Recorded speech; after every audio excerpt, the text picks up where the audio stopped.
Welcome in the class Standard 10 Subject Science and Technology Part 2. Today's topic is sex determination in man. On the examination point of view, this topic is very important. Always there is a question in the examination. The gender of the child is determined by Y chromosome. So this statement is whether it is true or false that we are going to study in this video. So in case of the parents, means in male as well as female, each and every cell of the body contain how many chromosomes? 46 chromosomes. So out of these 46 chromosomes, 44 chromosomes are called as autosomes, and there are two special type of chromosomes which are large in size, and that chromosomes are called as sex chromosomes.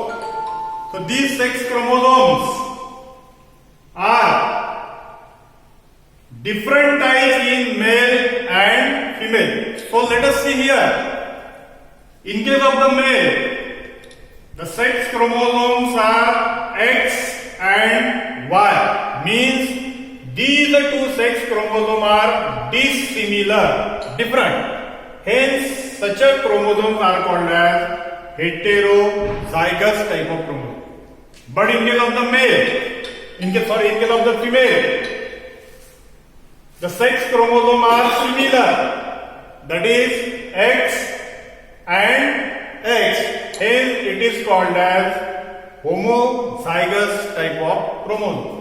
So the parent contains 46 chromosomes, means 23 pair of chromosomes. Hence, it is called as diploid, and that diploid means 2n number of chromosomes. Here n stand for 23, means 23 into 2, that will be how many? 46. Means each and every cell of the body has 46 chromosomes. So by the process of this spermatogenesis and ovulation. So what is the meaning of spermatogenesis?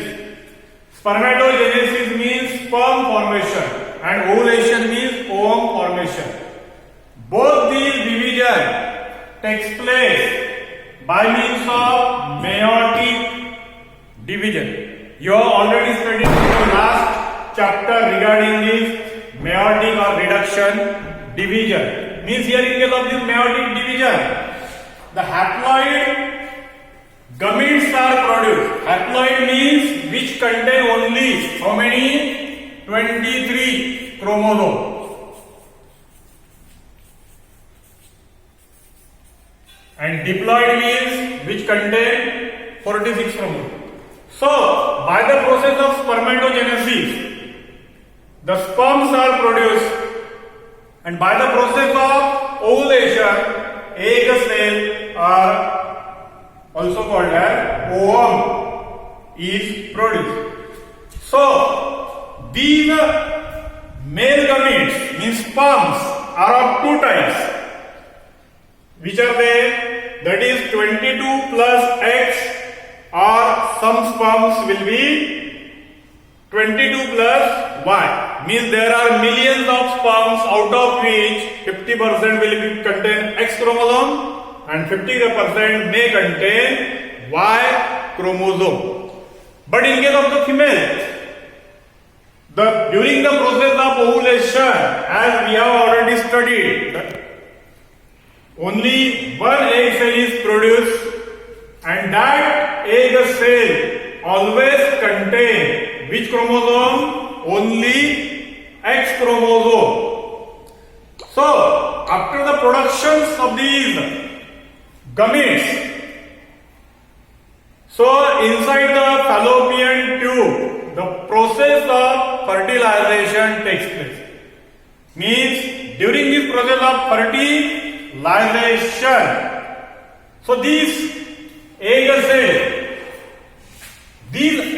cells may get fertilized with the sperm which contain X chromosome, and if the sperm which get fertilized with X chromosome with the egg cell which contain X chromosome, then what type of combination will be there? 44 plus X and X.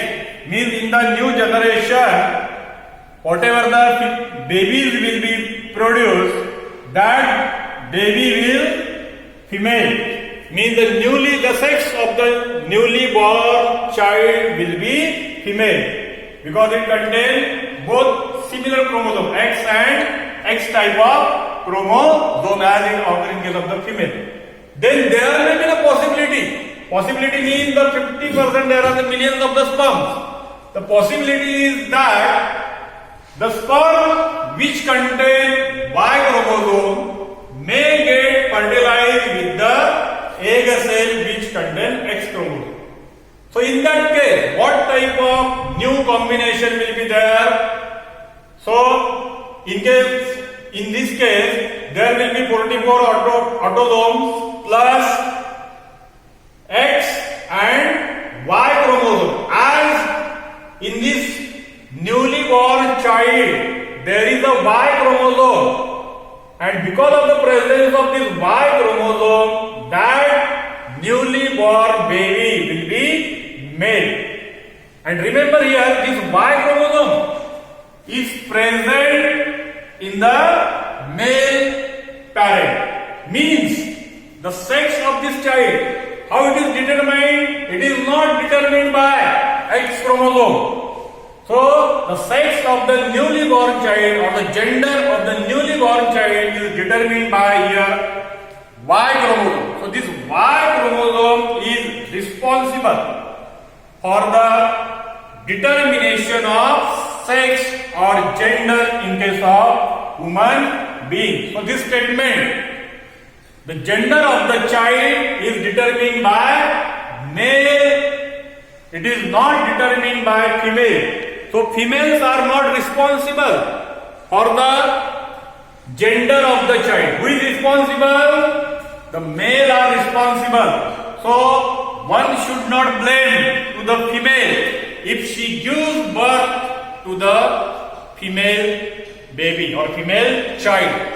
The sex of this newly born baby is depend on the sex chromosome of the male, and that sex chromosome is Y chromosome, which is present only in case of the male.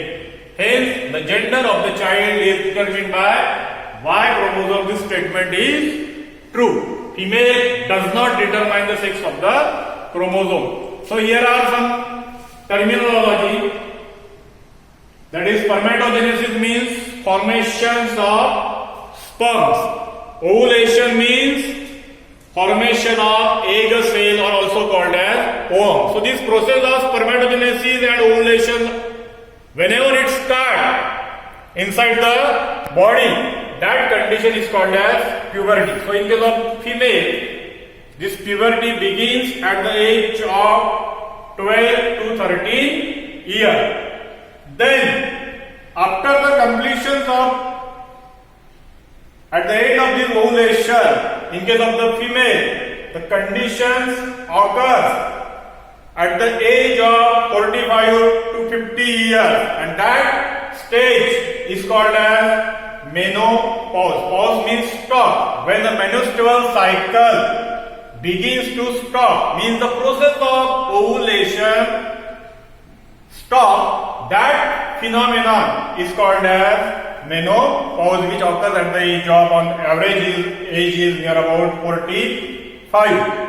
So these are the terminology which are essential on the examination point of view. Then we will see regarding the reproductive health of human being, male as well as the female. So this reproductive health is also very, very essential, because during this menstrual cycle the chances of infections are rather high, So personal hygiene is very essential.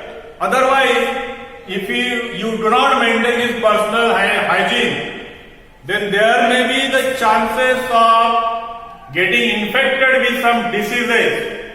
And these diseases related with this reproductive systems are called as these sexual diseases. So, what are the sexual diseases? Write the names of these sexual diseases. So, you can write the sexual diseases occur in man is syphilis, gonorrhea. These two diseases are the caused by the bacteria. This bacterial infection. And once you get infected with these diseases, then these diseases are rather somewhat troublesome. Definitely, these diseases generally does not get easily treated or easily you cannot eradicate from these diseases. Hence, the prevention, the personal hygiene is very, very essential.